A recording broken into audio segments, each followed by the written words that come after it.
TDF ही कैलासवासी तात्यासाहेब सुळे यांनी शिक्षण आणि शिक्षक हितासाठी स्थापन केलेली पुरोगामी विचारांची शिक्षक आघाडी आहे। त्यांच्या विचारांचा वारसा घेऊनच आमची पुढची वाटचाल चालू आहे। विधान परिषद शिक्षक मतदारसंघात TDFच्या उमेदवाराला बाहेरून राजकीय पक्षांचा मिळत असे, पण आज TDFचे नेतेच राजकीय पक्षात प्रवेश करून त्यालाच TDFमध्ये विभाजन म्हणत आहेत। आताच्या निवडणुकीत TDFमध्ये कुठलीही फूट पडलेली नसून TDFचे अधिकृत उमेदवार प्राध्यापक भाऊसाहेब कचरे यांनाच शिक्षकांचा पाठिंबा मिळत आहे, असे महाराष्ट्र शिक्षक लोकशाही आघाडीचे महासचिव हिरालाल पगडाल यांनी स्पष्ट केले। तारखेला नाशिक विभाग शिक्षक मतदारसंघाची निवडणूक होत आहे। या निवडणुकीमध्ये नाशिक विभागातल्या शिक्षकांनी मागणी केल्यानुसार महाराष्ट्र शिक्षक लोकशाही आघाडी TDFने शिक्षक उमेदवार दिलेला आहे।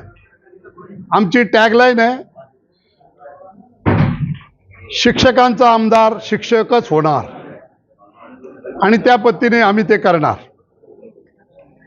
या निवडणुकीमध्ये अनेक संस्थाचालक विरुद्ध एक शिक्षक अशी ही लढाई आहे। महाराष्ट्रातल्या शिक्षण क्षेत्रासाठी, महाराष्ट्राचं शिक्षण वाचवण्यासाठी, विद्यार्थ्यांच्या, पालकांच्या आणि शिक्षकांच्या हिताचं रक्षण करण्यासाठी महाराष्ट्र TDFनं शिक्षक मतदारसंघाची निवडणूक लढवण्याचा निर्णय घेतलेला आहे। या मतदारसंघात शिक्षकांनी सातत्यानं एक अपवाद वगळता TDFचा उमेदवार विजयी केलेला आहे।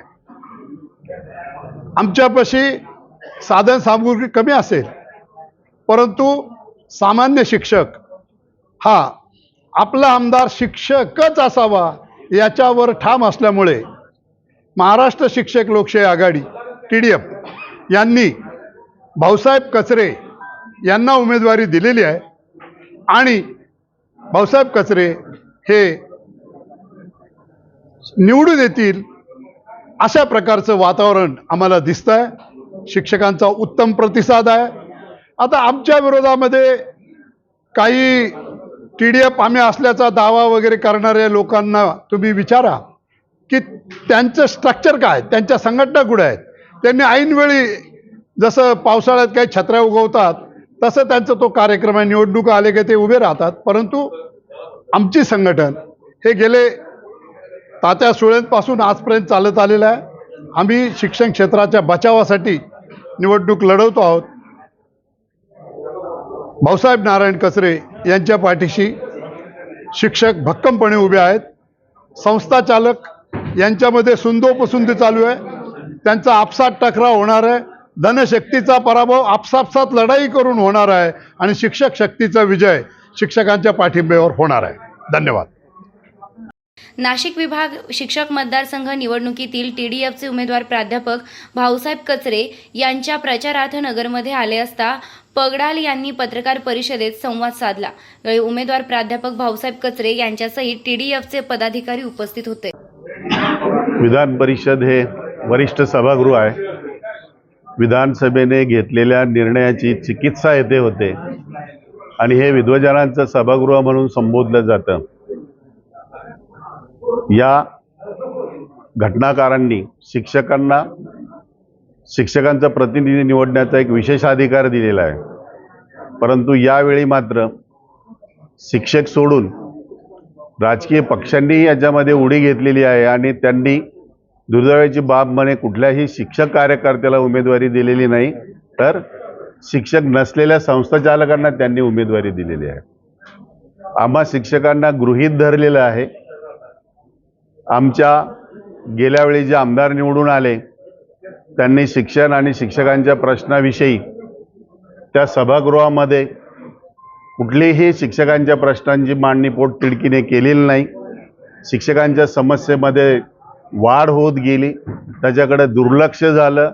त्यांना शिक्षकांचे प्रश्न समजले सुद्धा नाही, कारण ते कधी शिक्षकच राहिलेले नव्हते, आणि शिक्षकच राहिलेले नसल्यामुळं जे नवीन नवीन प्रश्न शिक्षकांचे निर्माण झाले त्याच्याकडे त्यांचं दुर्लक्ष झालं। आज शिक्षकांच्या प्रश्नांचा जे निर्माण झाले, थोडक्यात सांगायचं तुम्हाला, जुनी पेन्शन असेल, टप्पा अनुदान आहे, आश्रमशाळांच्या वेळेत बदल करणं आहे किंवा सिनियर कॉलेजच्या प्रमोशनविषयीच्या आहेत, इंजिनिअरिंग कॉलेज वगैरे जे प्राध्यापक आहेत त्यांना BA दिलं जात नाही, ह्या अशा असंख्य गोष्टी आहेत त्याच्यामध्ये. या गोष्टींकडं ह्या शिक्षक नसलेल्या मंडळींना हे प्रश्न माहीतच नसल्यामुळे त्यांच्याकडे दुर्लक्ष झालेलं आहे. हे प्रश्न सोडवण्याचा, त्याचबरोबर विनाअनुदान शिक्षणाचं खाजगीकरण, स्वयंअर्थसहाय्यित शाळा, या शाळांमधली संख्या आता वाढत जाते. 70,000 मतदारांपैकी जवळजवळ 15,000 ते 20,000 मतदान हे स्वयंअर्थसहाय्यित शाळेतले आहेत. या शाळेतल्या आमच्या शिक्षकांना कुठली वेतन निश्चिती नाही, कुठली सेवा शाश्वती नाही. अगदी एखादा रविवार आला तर त्याचा पगार दिला जात नाही. एवढंच नाही, तर एखाद्या दिवशी रजेवर जरी गेला तरी त्याचा पगार दिला जात नाही. आणि हे मंडळींना आता कुठंतरी काहीतरी वेठबिगारीतून मुक्तता करण्याची गरज आहे. त्याच्यासाठी शासनाला कुठलं तरी एक ठराविक धोरण घ्यावं